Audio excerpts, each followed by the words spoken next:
that we have, and still they are underground. Talk about the situation today in Afghanistan, this series of killings of civilians that the U.S. has had to apologize for, the person in charge, General David Petraeus, having to issue an apology for the first time a few weeks ago, especially around the killing of children. What's happening? You know, our people now, they're fed up from listening, apologize from the White House, these warmongers and NATO governments, and also the puppet regime, mafia, corrupt regime of Hamid Karzai. We want the end of this brutal war, this disgusting war, this occupation as soon as possible. During these 10 years, tens of thousands innocent civilians has been killed, most of them innocent women, children, and men.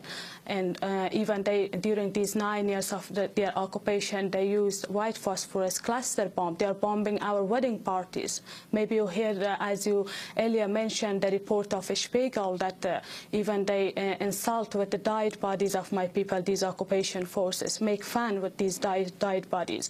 And their government, when they kill innocent civilians doing massacres, they pay $2,000, this bloody dollar, to each victim's family. It means that the lives of Afghan is equal to $2,000 for these warmongers, while most time my people reject these monies. Unfortunately, when Obama took office, his first news for my people was more conflict, more war, because he surged more troops in Afghanistan, and the result of this was more miseries, more massacres, more tragedies. And also, when compared with the Bush administration, 24% civilian deaths increased, and many other miseries, violences, they are going on in my country. And for 1,000 times, the recent report proves that today in Afghanistan, especially these 9 years, the killing of my people, for them is like killing the birds. But unfortunately, mainstream media always they slide the truths, and they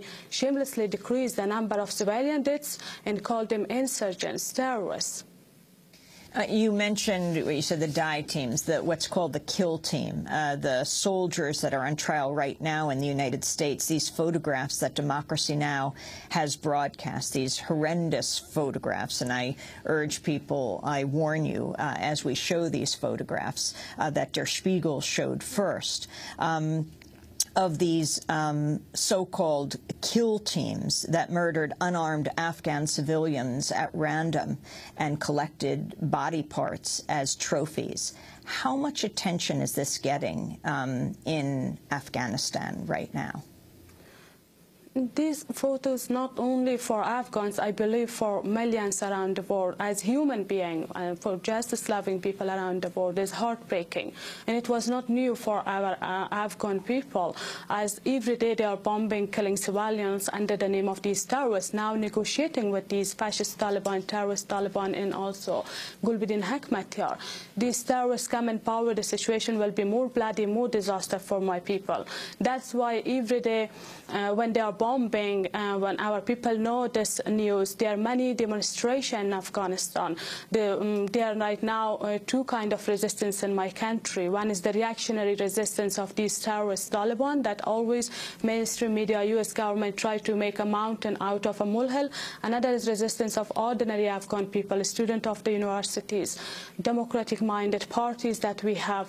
For example, Afghanistan Solidarity Party is a democratic-minded party, secular party that recently they did a demonstration in different parts of Afghanistan, in Mazar Sharif, in Kabul, in Jalalabad, in Herat, in Farah province. Hundreds of people joined their demonstration with banners, U.S. out of Afghanistan, and against their brutalities with the pictures of the victim civilians. But nobody listened their voice, even not only the media in Afghanistan, which is not free and never this mafia media give report, also the mainstream media never give report the resistance of these people to justice-loving people around the world. They are the ones who should be supported through these democratic-minded parties, intellectuals, activists that we have in Afghanistan. Still, they are underground, but they never sit silent, do struggle. Let's support them as much as you can and put pressure on your government that stop this wrongdoing, this war crime under the name of democracy and women's rights.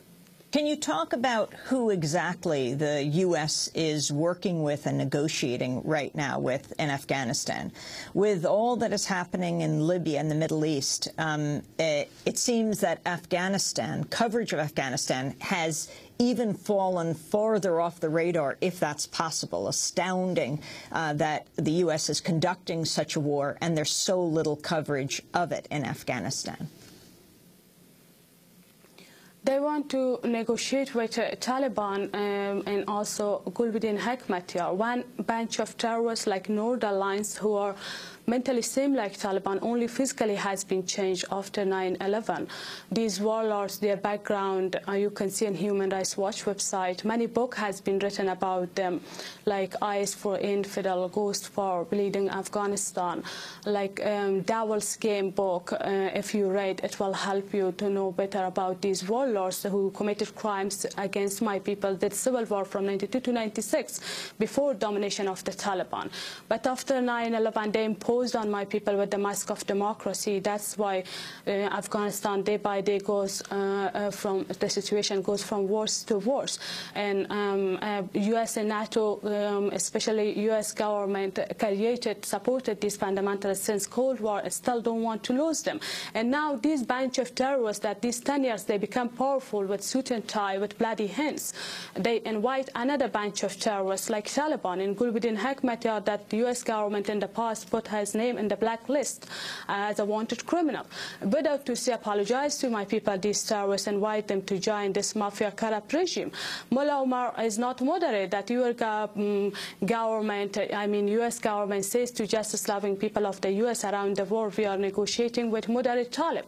We have no moderate Talib. How do they recognize that one? This terrorist is moderate, another one is not moderate.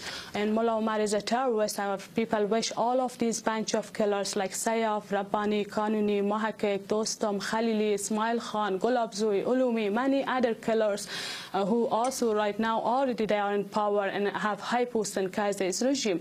They should be brought to the National International Criminal Court for the war crimes that they committed for all of these brutalities. Now, this 10 years, they changed my country to the center of the track since 2001 until now, 4,400% opium increased in Afghanistan. Afghanistan is now the second most corrupt country in the world. $30 billion the government of Karzai received from the so-called international community. But there my people even don't have enough food to eat. More than 80% people are now jobless in Afghanistan and suffer from many other miseries. It seems that shedding the blood of innocent people in Iraq and Afghanistan was not enough for U.S. government, that now under the shadow or umbrella of UN now invade Libya as well, under the beautiful banner of women's rights, human rights. And again, my message to justice-loving people of U.S. around the world is that please raise your voice against this wrong policy. When you see that while Obama's administration raised hue and cry against Gaddafi regime and its crimes, but in the meantime supporting the dirtiest, much more dirty Gaddafi regime in Pakistan, in Afghanistan, in Iraq, in Israel, in Saudi Arabia, and many other countries. We just have 30 seconds, Malalai Joya. The withdrawal beginning in July, do you believe this will be happening? And what would it mean if U.S. troops left? It is just big lies. From one hand, U.S. and NATO, they they fool not only Afghan people, their own people too, by telling we will leave by mid of 2011. But from another side, a U.S. puppet regime, Karzai's regime, is talking about permanent U.S. military bases in my country, which is clear they will not leave my country soon. They are there because of their own strategic, regional, and economic interests. We want the withdrawal of the troops because their presence, they double our miseries, create more obstacles, problems for the justice-loving, democratic-minded parties that we have, intellectuals, innocent people of my country. Day by day getting powerful, eliminate them. So we squashed between three powerful enemies: warlords, Taliban, occupation forces. With the withdrawal of occupation forces, we will fight two internal enemies. If the occupation forces leave, stop arming the warlords and Taliban, the backbone of these criminal trust will break. And of course, fight against Taliban and warlords not easy. But the hopeful point is that, positive point is that my people hate the Taliban and also the warlords. If US and NATO let us a little bit breathe in peace, then we know what to do with our destiny. They are telling you that civil war will happen if we leave Afghanistan, but nobody is talking about today's civil war.